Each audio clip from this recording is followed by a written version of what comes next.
মেয়ের Facebook password তার boyfriend জানে। ছেলেটা চাওয়া মাত্রই দিয়ে দিয়েছে। মেয়েটা হোয়াটসঅ্যাপে অন্য একটা ছেলের সাথে চ্যাট করে, কথা বলে, প্রেম করে। আমার বয়ফ্রেন্ড মেসেজগুলো দেখলে ঝামেলা করবে।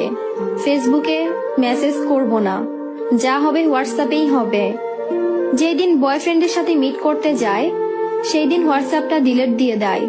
মেয়েটার ফেসবুক আইডি 3টা, জাস্ট একটার কথাই বয়ফ্রেন্ড জানে। সে আইডির পাসওয়ার্ড আবার তার কাছেই আছে। সে তো ভাবে, একটা লয়াল গার্লফ্রেন্ড পাইছি, কারো সাথেই কথা বলে না, মেসেজ করে না আমি ছাড়া। মেয়েটার অন্য 2 আইডিতে উথাল পাতাল প্রেম চলে, কিন্তু ছেলেটা জানে না। ছেলেদের সাথে কত প্রেম করে মেয়েটা, কিন্তু ছেলেটা জানে আমি একটা মনের মতো মানুষ পাইছি, যে মানুষটা অন্য কারোর সাথে কথা বলে না। আরে ব্রো, যার ঠকানোর চিন্তা থাকে সে কোনো না কোনো ভাবেই ঠকাবে।